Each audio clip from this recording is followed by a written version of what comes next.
and welcome to A Problem Squared, the podcast equivalent of an AI chatbot, in that we will answer your questions in ways which are either surprisingly satisfying or somewhat amusing. I'm your host, Beck Hill, and my answers are so confusing that Google recently released a statement warning the public to fact-check everything I say. I do. You do. And that voice belongs to Matt Parker, who is quietly accumulating enough data from this show to one day take over the world. I do think my answers are just a soup of other little bits of information I've gleaned from across the internet. I mean, isn't that what we do? That's what we do. That is... We were doing it before it was cool. Yeah. See, now, because I listen to a lot of podcasts and quite a lot of them have had ChatGPT. Yep. Have had it write. I'll write an intro or write a thing. I was like, yeah. At one point, I was like, oh, that'd be fun. And then I heard so many other podcasts do it that I was like, I refuse. YouTubers as well. And the whole, you didn't realize, but everything I've been saying until now was written by, I'm like, oh, God. No, you didn't realize, listener, but everything I wrote was this morning. I do you know what? I also saw that it's not like you need to download the app or the software, and I was like, nah, that sounds dangerous. I realized I'm now officially an old person. Mm-hmm. There's a new bit of tech. I just went, nah. Yep. Not for me. No, I'm the same. I'm good. I got all the tech I need. I love that past Beck, younger Beck, who jumped on tech. All over it. She got a Mastodon account in 2017. Oh, there you go. Wow. Yeah. And then loads of people went, I got your Mastodon, but you haven't posted anything. And I was like, yeah, because I got older and I don't do, I don't even do new tech when it's old tech now. Old tech, yeah. You're aging faster than the tech is. That's the problem. Yeah. I mean, that's all of us, isn't it? Yeah. Yeah. That's all of us. That's how they're going to get us on this episode. I'm comparing a bus trip to the lottery. I will be getting all sudsed up. Wow. And at the end of the episode, we'll be recovering from whatever it is Beck's going to do.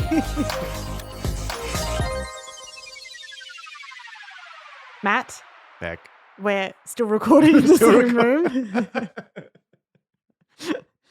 How have you been? Yeah, good, How have you been since the last episode? So busy since the last episode. Actually, you know what I didn't tell you? This is bad news. Oh. My bike stolen. Oh, no. Someone nicked my bike. So it wasn't me. And I'm okay because it was the old bike. And I should have upgraded about 2 years ago. And I didn't because I'm lazy and cheap. But the time has come. And I was like, right, and I'm going to get my proper bike. And I'm going down to the bike place like at the end of March to like try some bikes. Okay. And it got nicked early Feb. And I'm like, 2 months shy. Yeah. So I'm not super sad. I'm annoyed. Yeah. But it's not like it was like it could have been worse. Bike. Yeah, it could be way. And it was, I mean, it wasn't funny how it happened. Yeah, how did it happen? Yeah, so you weren't writing it at the time, were you? No, I was not writing it. I didn't like look down in like a Wile E. Coyote fashion. You're still like, pedaling in midair. Yeah, exactly. Okay, here's the issue. I love cycling into London, around London. And when I'm doing trips, I've taken the bike on the train to use it for all the non-train bits of a journey. Mm-hmm. But when I go into London, I tend to contact the hotel where I'm staying in advance and say, have you got bike storage? Can I put the bike somewhere? Mm-hmm. This time, my wife hosts a thing called Astrofest, which is a big astronomy festival. Amazing. It's so good. Well, that's a great title. I go along. I show up as spouse and tech support. Anyway, I wanted to go up. I had to go to Colchester Zoo to run an errand for a friend of mine. And then I had to get to London and I had to get over to Kensington for Astrofest. Mm-hmm. And then I had to obviously get home afterwards. And I was like, there's a lot of links. And I think it was bus replacement. And so I was like, you know what? I'm just going to cycle all the non-train bits. But I made that decision the day before. Mm-hmm. And because the hotel was booked by Astrofest, I get there and I'm like, where do I put the bike? And they're like, oh, we got a car park downstairs. You can park, there's a bike rack down there. I'm like, great. Perfect. Yeah. Perfect. Roll down there. It's the dodgiest looking laneway into an open car park. Oh. And the rack for bikes looked like it was with all the rubbish being thrown out next to a skip. Okay. And I was like, this isn't good. This is the worst place. Like whenever I lock my bike up publicly, I want it somewhere with a lot of footfall. So it's obvious if someone's trying to nick it. Discourages people from being too suspicious. And I'm like, this is like, anyone can come here, wouldn't be spotted for ages. I was like, Matt, you're being paranoid. I looked it up. I was nervous enough that I took a photo of it. So I have a photo of, great. what we're now referring to as before. Just showing that to Beck on my phone. There's my bike. Yeah. Oh, yeah. It's not a good spot for a bike. Yeah, it looks like, I'm going to describe it. It looks like out the back of a theater where people just chuck all the props it's that and exact stuff. vibe. Yep. Yeah. And then we had Astrofest. Great time. Mm-hmm. To get home, Lucy had to go to get the tube, and I had to go get my bike to then cycle to Waterloo Station, where I would meet Lucy again, and we'd get on the train together to go home. Mm-hmm. And I nearly forgot the key for my bike lock in Lucy's bag. Oh. And I'm like, ooh, that would have been embarrassing. And then she gets on the tube. I walk around back to the hotel, down, come around the corner. There's just a broken lock on the ground. Oh. In fact, I took a photo of that too. Yeah. So then I sent I was really hoping you would say that the whole bike rack had gone. That would have been like funnier. They'd stolen the bike rack as well. And the other bike that I think's been abandoned, they took the seat off it and then threw the seat on the side. I still think it's a better bike than mine. The one that had been abandoned. Yeah, absolutely. Great. I then walked the most likely path they would have taken having stolen the bike, because my bike, the front derailleur doesn't work. So you can't change the front gears. Like, it's just electrical taped in place. Right. So you're permanently stuck in the bottom 8 gears, which is great for mountains. Yeah. They're not so good for getting away. Yeah. The brakes, you got to anticipate wanting to stop a decent amount in the future. Right. So I've just done enough to keep it vaguely rideable. And because I've now booked in this, getting a new one, I've totally stopped servicing it. But I followed the path in case they abandoned it and just ran off, but I couldn't find it anywhere. Do you know what? My biggest concern is that someone will buy that bike and crash. It's dangerous. And die. Actually, I did look on eBay the day after. It's a single-use bike. A single, like those disposable just got to get cameras. somewhere. Yeah, exactly. Yeah. Well, I've got something that might cheer you up. Oh yeah. Because since I last is this your catching this up is now? my bit. Yeah, okay, good. Yeah, excellent. So I've recorded the audiobooks for Horror Heights 2 and Horror. So the second the Horror other day Heights, you were in the old studio. In the old cupboard, yeah. You said something like, "Sorry, I didn't answer your call."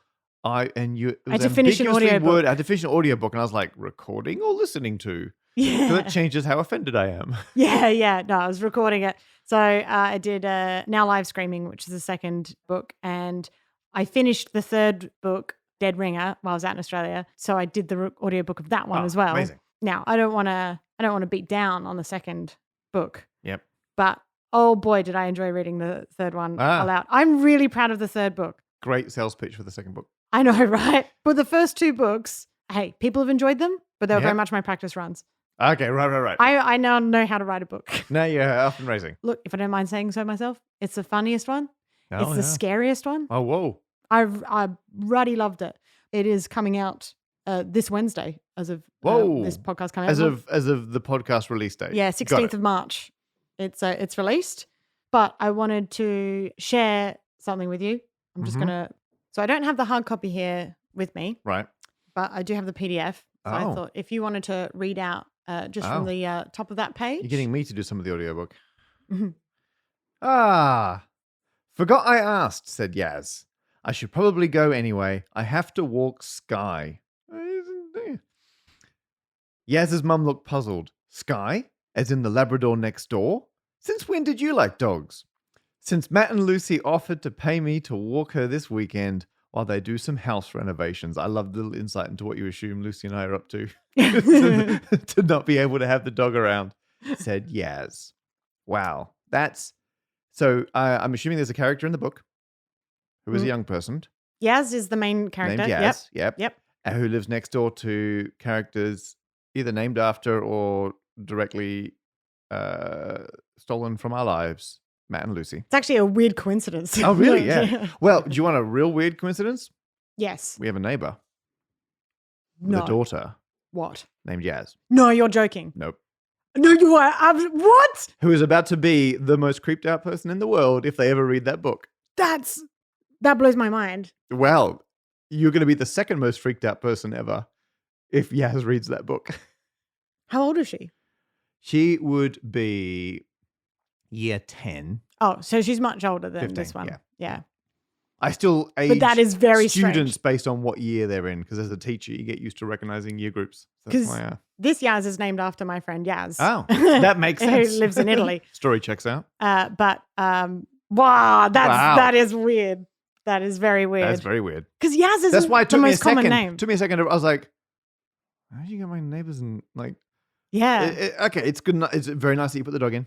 Lovely you put us in, but I'm like, you've also name checked the neighbor. I mean, you do your research. Yeah, I'll be honest. That's the most you guys really appear in That's this. plenty. Yeah, that's it. That's the correct amount. I would have asked you if there was any talking on your right, behalf. yeah. If I got a speaking role, yeah. Yeah, but I was like, oh, there needs to be a dog. There needs to be a dog next door that she has to walk. Skylab. And I was like, what's a good dog name? Great work. And then I was like, do you know what? Let's put Sky in there. Oh, that's great. Oh, thank you. No, thank you.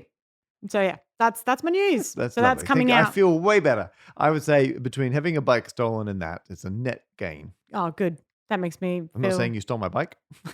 But that's it's in the book. Yeah. Our big problem today is for you, Matt, and it's from Rich. Now, just off the top, I'm going to say I hate how this question I is. love it. It's so good. And you've it's said it's what drew it to my attention to start with.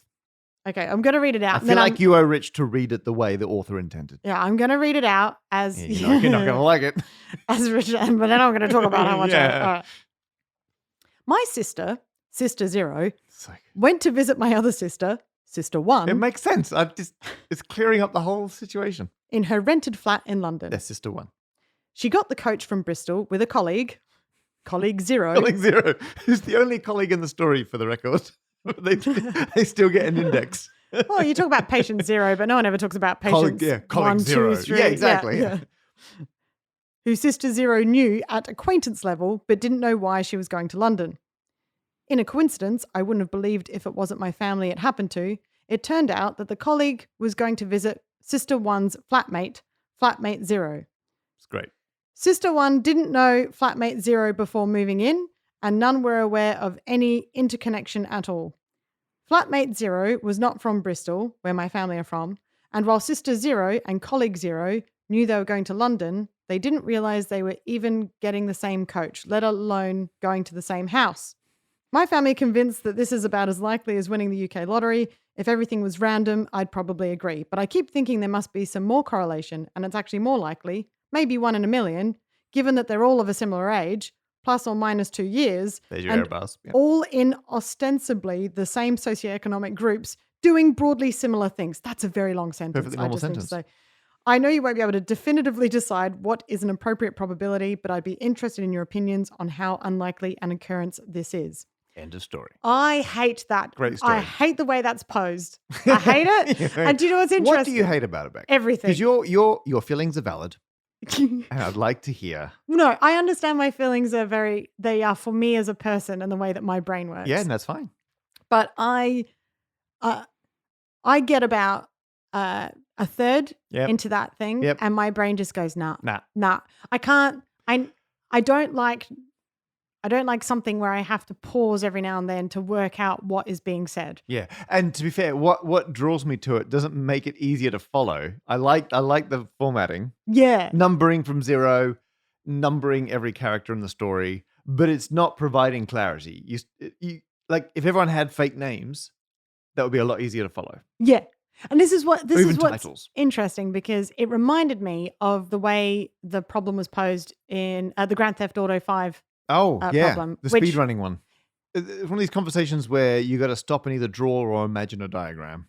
But for me, this already needs translating back into you're speaking my language now. Ooh, this one's both a problem to solve and a puzzle for me. Yeah. Whereas I look at it and I go, do you know what? We've got nearly 2,000 problems in the spreadsheet we got plenty. now. Yeah. I'm just going to flick to the next one. Yeah. I'm going to take whatever is the easiest to understand.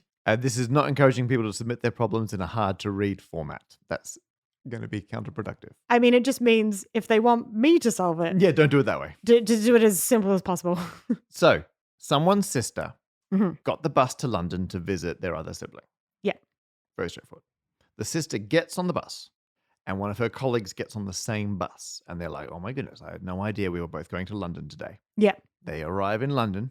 Now, I'm adding to the story. But I imagine they're like, well, it was a fun bus ride. We're not super close friends at work, but it was a couple of hours on the coach. Yeah. And then they both make exactly the same journey Yep. because the two people they're there to visit are themselves flatmates. And so they head, I mean, maybe they were meeting them elsewhere, but I imagine they're like, well, bye. And they both walk. Yeah. And it just keeps going. Oh, okay. Well, I'm going this way. Oh, I'll follow you for a bit. And then they end up in the same house. Yeah. And they're like real suspicious about the other person. Like, yeah, sure. Yeah. That is surreal. What a coinky dink. Yeah. But this ties in with your book with Yaz. And this gets to the heart of like the bonus problem in this problem, which is because on a surface level, they're asking, can you run the numbers on the likelihood of this happening? Yeah. But the additional problem is it really that simple? Surely there are other factors that mean things like this are more likely than we expect. Yeah. So here's the maths in a very kind of naive way of working it out. So the first question is, what's the probability that when you get on a bus leaving Bristol, someone you know gets on the bus with you? Yep. You need to know two things, really. Well, you need to know three things. You need to know how big the bus is, because that's the pool of possible people that you could already know. You need to know how many people you're drawing from, so the population of Bristol. And you need to know how many people you know in Bristol. Yep. So I just looked up the population of Bristol. For everything, I'm using 2019 figures, just because I looked up things haven't changed sufficiently much since then, and I can get reliable, consistent population across everything I wanted to know from 2019. So I've just standardized that. Cool. There were 467,099 people in the city of Bristol, 2019. The size of the bus. So they don't say what coach service they were using, but I looked up and National Express and is one of the main ones that does that trip. And they have a variety of bus sizes. The largest standard coach used by National Express seats 87 people. Okay. And I feel like that's probably about right for one of these intercity buses. And that puts the odds the most in the person's favor of this happening. So I went for the biggest bus they've got. Although, of course, the person's using one seat. So there are 86 other people on the bus with them, assuming it's full. How many people do you think someone knows? Oh. Now, I've got a guess because I've done the working out, but I'm curious, how would you estimate that? Or people that would show up to get on a bus with you and you're like, oh, wow, you're getting on this bus with me. Let's chat. Yeah, like as in how many people do you know well enough that you would... Yeah. Assuming that people who live in Bristol.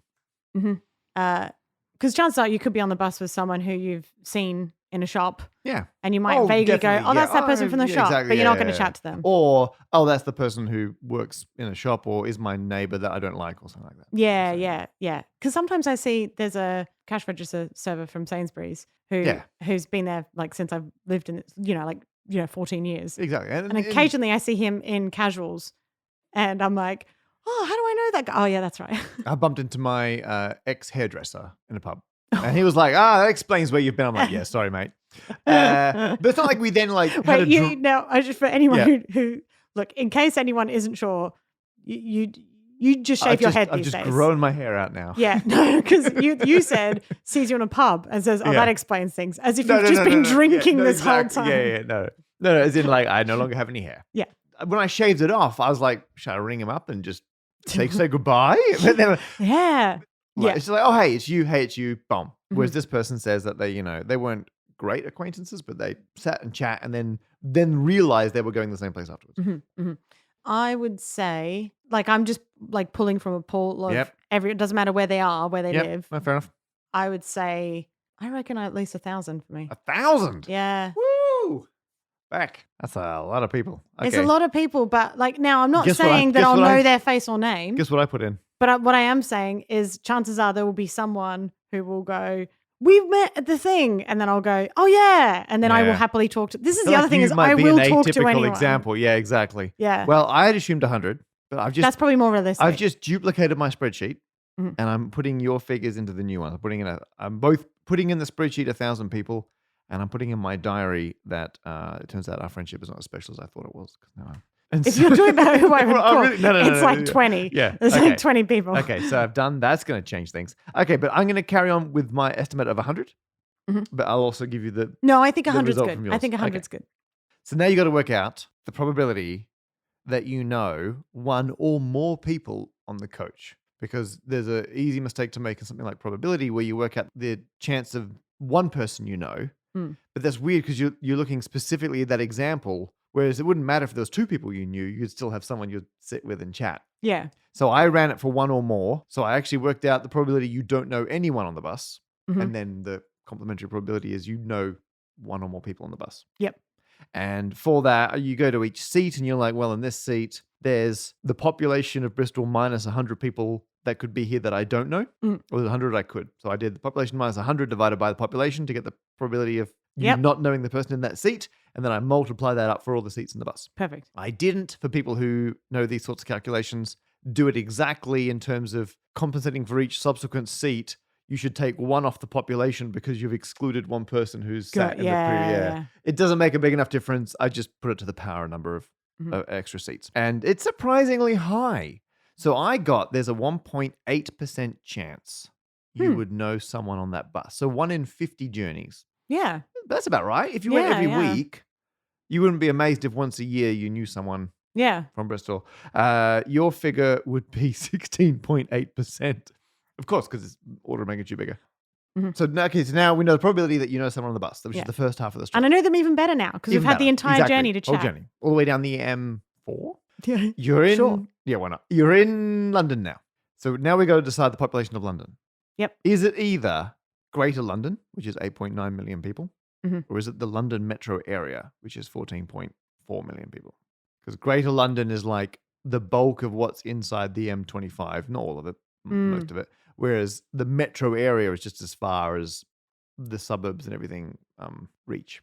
Yeah. Well, I guess I would go metro because if you're getting the coach from Bristol to London, then if you are traveling on further, it needs to be somewhere that you can reach. Right. So from public transport. The slightly more central of those 2 areas. So the Greater London, 8.9 million people. Yeah, sorry, that's what I meant. Yeah. And that's what I went with because I was like, that includes everything like Croydon and Romsford. Yeah. It's loads of places. Yeah. Whereas the whole massive metro area is like outside the M25. It's huge. Yeah. So I'm with you on that. So we're going to go London, population 8.982 million people as of 2019.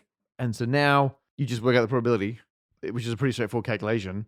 Now, I assumed when you're going to London, you're going there to see a person. Now, I don't know if there's a scenario where you're going to London not to see a person. Well, I mean, you and I both go to places primarily to work. Yeah, but you'll be going there to work. There'll be a person there that works there. True. Like for a meeting, you're going to see that person. Yeah, but what about for a gig? An appointment? For a gig? It's lots of people. Yeah, but what if the same thing happened and the person that was next to you was going to a gig organized by the flatmate of or their flatmate was attending sibling. your gig.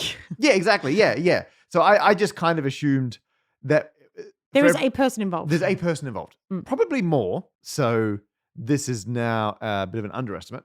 But I just went, okay, everyone's going to, you pick the primary person you're going to see. Yep.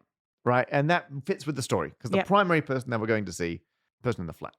Now, they want to know, is that more or less likely than winning the lottery? Winning the lottery used to be 1 in 14 million. Mm-hmm. It's now 1 in 40 million. Oh. 40.6 million. The official stat is 1 in 45 million. Just a little side fun fact. I've compensated for the fact that one of the smaller prizes is another ticket in the lottery. Which slightly increases your odds of winning. Wow. So I've compensated for that, which is why I've got 1 in 40.665 million. Okay. For people at home. That's what's going on here. They should be using that in their... They should. Yeah. They haven't. I pointed that out in 2015 when they changed the rules. Yeah. I was like, it's not 40. Well, I was like, it's not 1 in 45 million. It's 1 in 40.7 million. Yeah. You've got a better advertising deal now. Yeah, exactly. You haven't factored in the free bonus ticket. And I contacted their press office. I'm sure you did. And got them to confirm that if you then win the same smaller prize on the free ticket, you get another free ticket. And there's no technical limit to the sequence of free tickets you might win. So basically it's a 1 in 1 chance. Exactly. It's guaranteed. Once it gets down, it's like that. No. I did the series. I put it all together. Anyway, so we put it all together. Mm-hmm. We compare it to the lottery. By this estimate, it is 12 times more likely that you will win the lottery than this story will happen to you. Wow. As stated. 12 times more likely. 12 times. But that seems so strange because the amount of times weird coincidences happen. Yes, but we're not talking any weird coincidence. We're talking specifically you recognize someone on a bus and then they are going to see a specific person that directly links to a person you're seeing in London, right? Yeah. And so I think it's interesting because we even had that Yaz story at the beginning of this podcast, unplanned. Totally. Yeah. Which is terrifying. Yeah. But it kind of proves the point. It was a coincidence that I had a coincidence story. It's a meta coincidence. Well, you had a coincidence story. It's amazing.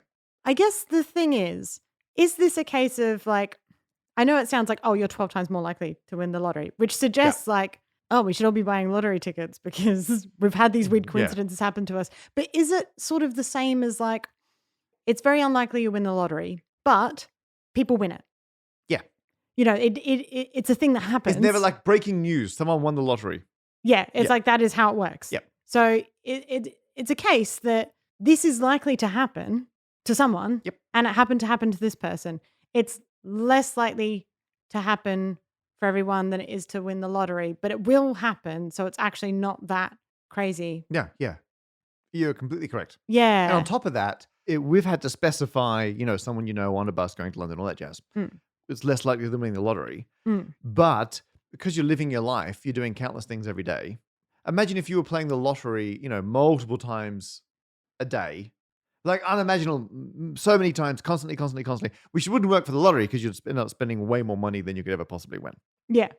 But that's our lives where there's like a constant barrage of possible freaky coincidences. And the vast majority obviously never happen, but every couple of years, a weird one will just happen to happen. Yeah. Yeah. And that's what's happened here. So it's a bit of a distraction to look at this, specific odds. Yeah. Although that said, the other thing that we were originally saying before about I've run this on it, I've assumed it's equally likely for all 8.9 million people in London that they're the one this person's going to see. Yeah. Totally independent of the person that the other person's going to see. Whereas, like Rich says, they probably hang out in similar circles. They're similar ages. Well, so you're counting, I guess, as you say, similar ages. It's like, well, a baby doesn't have their own flat. Yeah, exactly. So you discount all the babies. Yeah. So I then worked out how much of an impact that would have to make it exactly as likely as winning the lottery. Which is to say, if you ignore the 8.9 million people in London and you narrow that down to the actual smaller population of people who they're likely to know, how big would that population have to be to make it exactly even odds with the lottery? Oh, good. Yeah. 742,000 people. Okay. Which I think is smaller than... That is quite small. Yeah, that's quite small. I suspect all the being the same age, same socioeconomic, same everything, I don't think you're going to narrow it down to 782,000. So that's in London. That's Less than is 10%. this how it works? I was going to say it's at a 12th, but that's not how the 12 times thing works, is it? That's pretty close, yeah. It's that, well, I suppose. 8.26% of London. You've got to discount anyone who isn't old enough to live in a flat share. You've got to discount anyone who needs to live in a flat share. I mean, I just ran the odds on it being a specific person.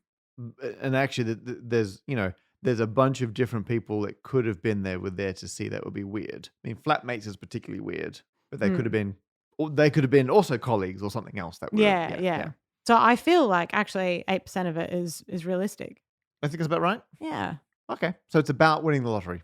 I'm very impressed by that. So in conclusion, yep, all that, all of that, all that. I'm glad that you enjoyed the way that question was posed because otherwise I wouldn't have learned any of that. I feel like my that's true. You would have been like blah blah blah. Next question, please. Yeah. Yeah. I wouldn't have even bothered. Like I say, my spreadsheet is a similar level of comprehensible as the question, so I feel like I've matched its energy. No, I'm do you know what? I'm gonna ding that. Oh, thanks. Yeah. Oh, cheers. Ding.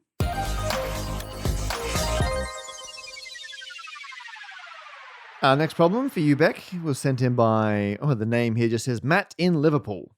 Not me. It wasn't you in Liverpool. It's not when I'm in Liverpool. A different Matt who's primarily in Liverpool. And they say they just realized that they were out of washing up liquid, so they washed the dishes using hand soap. Wow. They say it got them thinking. They thought, as well as those two products, they also have kitchen cleaning spray. They got bathroom cleaning spray. They got shower cleaning spray. They've got body wash. They got shampoo. They got furniture polish, oven cleaner, toilet cleaner, and washing machine powder. And probably many more they're forgetting. Do I need all these different cleaning products? How different are they? Should I just use whatever is cheapest to clean everything? Thanks in advance, Matt. I assume they're signing off, not thanking me. Yeah. I hope so, because I've decided to answer You've it. dealt with this. Yeah. I like this one because I'm the sort of person who forgets to buy new stuff and then have to. Have you ever had to use anything? I recently went through a spate of not having shaving foam, which drove me up the wall. So I had to. I used at different points in time shampoo, conditioner, and body wash. Over the course of about a week. I've never had to shave my face. Wow. But missing out. I stopped using shaving foam altogether. Oh. I use baby oil. Oh. Mm-hmm. Oh, yeah. Yeah, the problem with baby oil is that the razor becomes very slippery in your hand. Which is dangerous. Not good. But also, I feel like the main point of shaving foam is you can see where you've shaved. That's a good point. Because it's got the foam there. Yeah. More of a tracer than anything else. Yeah. Yeah. So that's why I like this. So I thought, look, I'm going to look into it. Yep. Well, the short answer is, yes, you don't need that many cleaning products. Hey, all right. Yeah. Do you know how it is that germs and things are removed during the cleaning process? Do I know how it is that germs and things are removed during the cleaning process? Does something... It's either going to be... Can I have two guesses? Of course. It's either going to be some kind of detergenty thing breaks apart their outer... I'm going to use the word shell, but I know that's not what it is. Some kind of membrane, I imagine. Yep. Or it is just the mechanical process of sweeping them away. Matt? Yep. It is both of those things. Yes. Well done. That's exactly it. So if you're using hand soap, it's the mix of both the lather, because the lather creates the bubbles, and the bubbles trap create the fun. The bubbles trap the dirt. When you then run it under clean water, it washes them away. Because they're suspended in the foam. I feel like a lot of us just go, well, if my hands are covered in soap, the germs are killed. They were done. Yep. But it's about the lather. It's not germicide. Yeah. And that's the same for your body. Although, well, you don't necessarily need body wash. You don't need a bunch of these things. Oh, okay. Like, right. Okay. You can use body wash, but you don't necessarily need to. Gotcha. In terms of your hair, that just comes down to personal preference, really. Because Same thing again. You're not going to die of greasy hair. You're going to look greasy. Yeah. You might get some pimples. Is this why in some hotels, and this is going to link back to my previous shaving woes, they just have that bottle of like Omni Goo on the wall? Oh, yeah. And it just says body wash and shampoo and everything. Yeah, because it does. Hand wash, body wash, head wash, you name it. Yeah. Wash. So, yeah, you can do that when it comes to dishes. You shouldn't use hand soap on dishes. Not that it's bad, but some hand soaps have chemicals and fragrances and things in them that could remain on the dishes afterwards. You don't want that. And then you don't want to be digesting that. So if you have, or you desperately need to, because the dishes, again, are covered in baby oil, I don't know, whatever's greasy. We're getting a lot of insights. I was just doing a callback. Whatever, if you're like doing... You know how you use baby oil to shave and just like everything in that flat's greasy up. Just everything. Yeah, well... The ceiling's greasy. The dishes are greasy. If I've been round and I've put my greasy little fingers on everything. Exactly, yes. Yeah. So dishwashing detergent is mainly formulated specifically, obviously, for dishes, for things that you're eating with, and also to help cut away on grease, which a lot of stuff is covered in. You probably do want that. Yep. And the same with laundry detergent. It's specifically formulated. Window cleaner. That's you can use special. other stuff on it, but it might streak. Now, Matt mentions furniture polish. I think that's very different. We're talking about cleaning products. Now, that's polish. Different. Yeah, so that's varnish. a different thing. And also, I mean, who's using furniture polish? Not me. And I paint the walls and I... Yeah, exactly. Then you're starting to get into general maintenance. I got some weeds to kill. Yeah, exactly. I do all my cleaning in the kitchen using 3 substances. 4 if you include water. Yep. Washing up liquid. Love washing up liquid. I use it for cleaning the top, cleaning the benches, cleaning... love washing up liquid. Vinegar. Yep. Baking soda. Yeah. End of list. So, Matt, That's my life. You've solved this. Oh, really? That was the solution. That's it? Oh, really? So, in a pinch, Yep. you could use baking soda and vinegar and water to clean anything. You can use baking soda to brush your teeth. You can use it to wash your hands. Got good abrasive properties. Yeah. It's not going to be something that leaves you, moisturized. No, it's not doing any... It's there for one task and one task only. You can use baking soda to wash your dishes. You can use baking soda in your washing machine to clean your clothes. Really? Yeah. I've put vinegar through the washing machine with Vinegar. quite a bunch, Yeah, exactly. Now, there are different ratios that you might want to mix them for. I'm not going to list them. You can look them up. Yep. But essentially, those things, because they create bubbles and help break up things, with the addition of clean water, will clean all of those things. You know what? If you Any of those add things. multi-surface cleaner and bleach, that's the rest of my cleaning needs covered. And I love things that fizz. So Yeah, basically, as long as you can make bubbles and give it a scrub. put in the effort. You're there. You don't need any Yeah. cleaning products. Yeah. So yeah, there you go, Matt. Matt in Liverpool. Yeah. You look right at me like, there you go, I did Matt. look right and I'm at like, you. where's the Liverpool guy? Now, because that just confirms my own choices and biases, I'm going to ding it. Yeah. Because it aligns perfectly with my outlook on life. So ding. Well, good. I'm glad I could confirm that for you. I'm glad you've talked us through a lot of clean ding. Nice. It's not as good as the one I did. Nowhere near. Mm. Yeah. Oh well.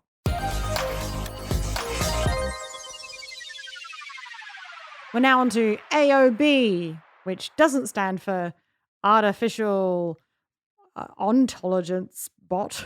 Wow. Slick. It stands for any other business. In this case, any other barkness. Oh. So we all know what it's time for. Dogs. Yeah. You know what? It's 50-50 on me talking about my dog versus a stump date. But it transpires it's time for a stump date. Oh, woohoo.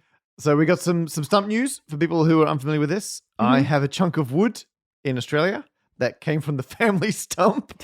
I think that's the shortest version of that story possible. Yep. It was a root of a tree that was a long-running family stump activity. And I realized Trying to remove it was the family activity, yes.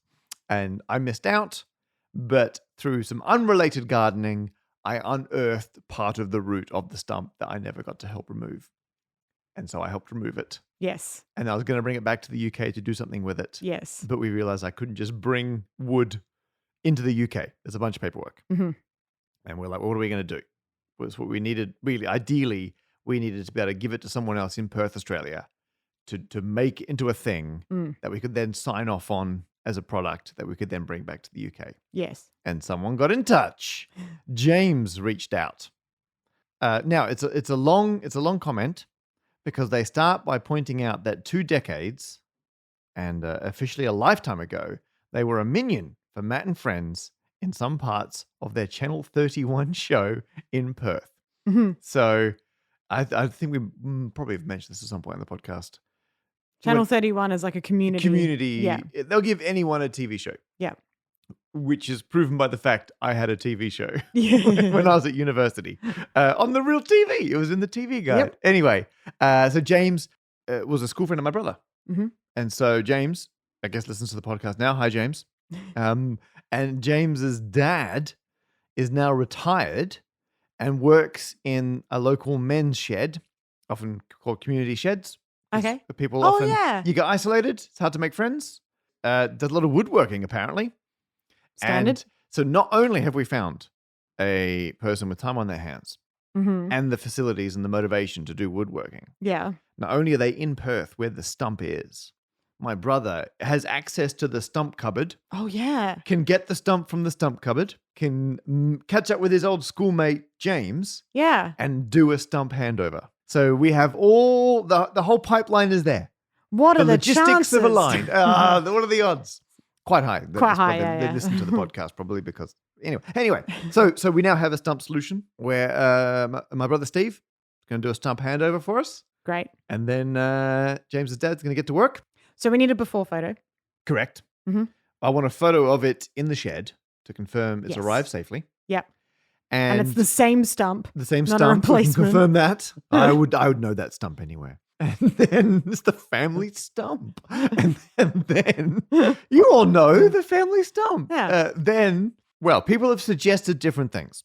Yep. DJ Moody said you should have it made into a custom pen and or pencil for doing working out. They know I do like working out. Yeah. They have actually offered to do it if you can ship a few small pieces to the US.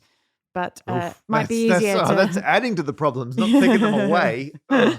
They did say, I'm sure there are wood tanners Yeah. It could make something I don't know if lovely. I've made a pencil. I'd never want to sharpen it because I want something where I keep, for me, pens and pencils are consumables. I churn through I them. see, I never own any good pens, and I wouldn't want to have a pencil. You're the reason that there's landfill. I do one bit of working out and then I throw them into a hedge. You just chuck them in the sea. Just out of the window. Yeah. Done. You're like, take that, turtles. I go straight to the penguin and feed it the pen. You just stab it in the eye. Exactly. Leave it walking around. So great suggestion. I think I want something more permanent. A penguin. That's why where they're the name called. comes from. Yeah. Yes, I think I want something a bit more permanent Yeah. than a consumable pencil. Yeah. Sam, who's also a woodworker, suggested Mobius strip. Oof. I mean, maybe like an ornamental. That'd be a pain to cut. But if it's half the cuts. You This should, is yeah. only one. You only got Only you one cut one side. side out, and you're like, oh, turns out Done. job done. A negative Mobius strip would be interesting. What would that even be? Like the void. Yeah. The rest of it. Yeah. So I don't think any of the suggestions we've been sent in have are beating coasters at the moment. Oh, that's, you can make a coaster out of anything as long as you got a slicer. As long as you put the effort in, yeah. Yeah. That's my motto. Anything could be a coaster. Mm. So I think That's what I say when I just put the glass straight on the table. Bam. I'm like, who's not to say this is the a whole giant table's coaster? now a coaster. Yeah. It's like You're lucky it's not on the carpet. it's like the floor is made of lava. It's like everything's Everything's a coaster. made a coaster. So I think we let James's dad decide.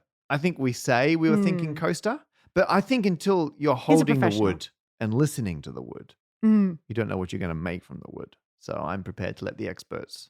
I want decide. photos of him listening to the wood as well. I can't promise that. What stories I does can it have? almost guarantee I can get a photo of my brother listening to it. Well, actually, as a nice little segue there, Yeah. we've heard from Darren, who posed us the satellite. Probably wanted to know what to do What with to an do old with a satellite dish like a satellite. Yeah, in episode 048.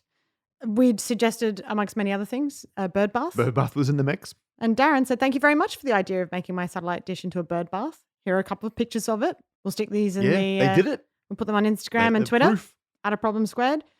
It's very cold and wet here, so please excuse the dirty water in it. I love that. I would just judge it otherwise. Real judgy when Yeah. it comes to bird bath. I haven't been able to put fresh water in it yet, but that doesn't matter because there aren't many birds around yet. Oh, there you go. So, and I looked at the pictures. Yeah. And pictures. great pictures. It's a great bird bath. I would definitely a say bird most bath. bird baths are far dirtier because the birds bathe in them, That's the whole point. leave dirty water. But what is interesting is they have attached it to a stump. They've used a stump. Now the stump is still in the garden. They've not uprooted the Stumps stump. can be in many places. I've got one other bit of any other business. Oh, yeah. I've heard from Philip, who Got a flip. responding to my answer about clocks. Yeah, what's up with clockwise? Some clocks do go anti-clockwise. Philip said, hi Beck, hi Matt. A quick note on your piece concerning clocks that run anti-clockwise. Yeah. There are novelty clocks sold in Bavaria, Germany, as expression of the saying, clocks run differently in Bavaria. Oh. And those novelty ones run in the mathematically positive direction. Ah. I don't understand what that means, but you smiled as if that makes sense. Yeah, because when you want to define rotation, you take like the axis. It's like the right hand, left hand rules. If your thumb's pointing up with your right hand, your fingers are curling in the positive direction. And so if your thumb was coming out of the clock, anti-clockwise would be the positive direction. Going the other way around. This is a way of defining rotations. Okay, cool. It makes sense. I'm happy with that. So, but they said, but actually, this is not the meaning of the saying, which historically originated from the fact that in Bavaria, basically, they used to just have an hour hand, That's what which you was need. the long Plenty. hand. Because you do the, Yeah, that's what you need. you just go, oh, I've got one hand. You can, yeah. But it confused people. Hence the saying. So Why the long hand? that's what they say. That's what they say. And so they introduced a minute hand to make Right, it easier. Yep. But to differentiate, That's the small one. it's shorter. That is different. That's great. I love it. So the saying is clocks run differently in Bavaria I'm on board. because as tourists go there, they're like, what? it's the Because wrong way around. suddenly the Yeah, hours yeah. seems to be going much quicker than they expected. I think that's great. What a fantastic Love it. fact. Yeah. Thanks, Great Philip. fact. Yeah, I appreciate that. Anyway, that was our any other business. And now it's on to the end part of the show. Wow. You're signposting the way. Yep, that's me.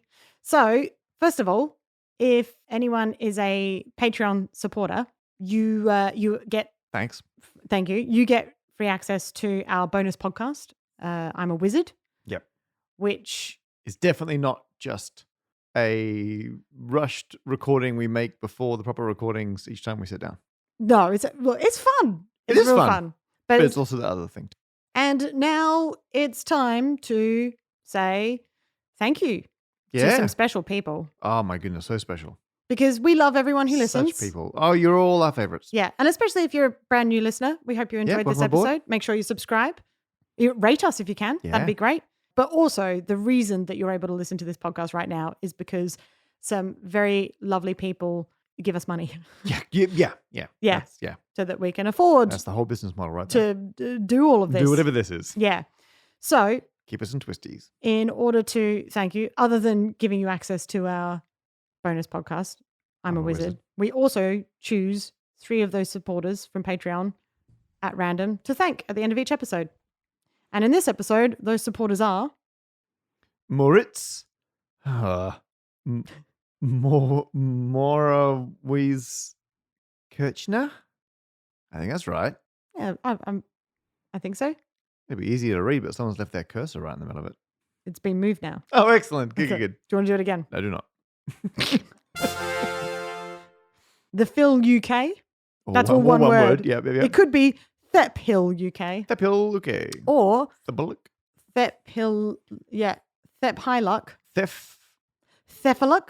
Ifaluk. Could be Thefaluk. Karen Hancock. Thanks, Karen. Thanks, Cass.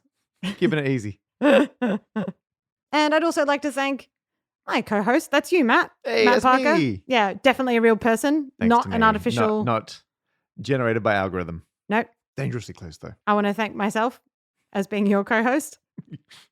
And I'd like to especially thank Lauren Armstrong Carter, our producer, who is looking incredibly awkward every time we draw attention to her.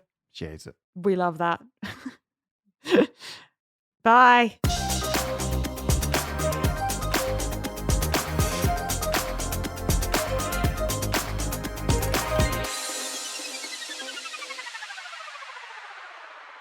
Hey, Beck. Yeah. Pick a channel. VH1. Oh, okay. Yep. Animal Planet. Mhm. TNT. This is the What Muppet Are You survey, by the way. Oh, okay. These are all very American-centric. They are. Mm. Cartoon Network. All right. I Don't Have a TV. Oh. Disney Channel. Mhm. TBS. I don't even know what that is. What's TBS? Is it like one of those reality show ones? Yeah, it might be. AMC. And finally, the number E Factorial. I don't know why that's included on here. E Factorial. Yeah, E Factorial. That was right there. Oh, E. Oh, E. As in that's the entertainment. channel. Ah, Yeah. It was, Well, I don't know what TNT is. Except for like the stuff that they use in Wile E. Coyote time. Oh, right, yeah, like an explosive. Yeah. Yeah. I'm going to say Cartoon Network because I've written for them. Had Johnny Bravo, had, and then also you get Adult Swim in the evenings. I'm prepared to go. Now, would this make sense if on a technicality I went for I Don't Have a TV? Because I don't watch any broadcast television. I only watch like YouTube and streaming Yeah, stuff. that's everyone. I know. I think it's just like, what channel do you associate with most? Oh, I have to go Cartoon Network. Producer Lauren? Cartoon Network.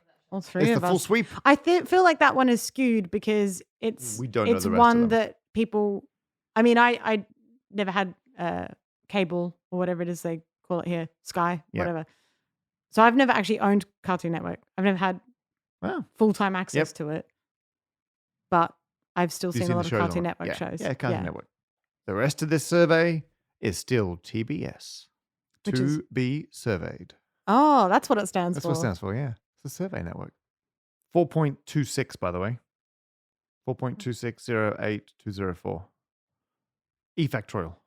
That's what it equals. This is why I both love and hate you.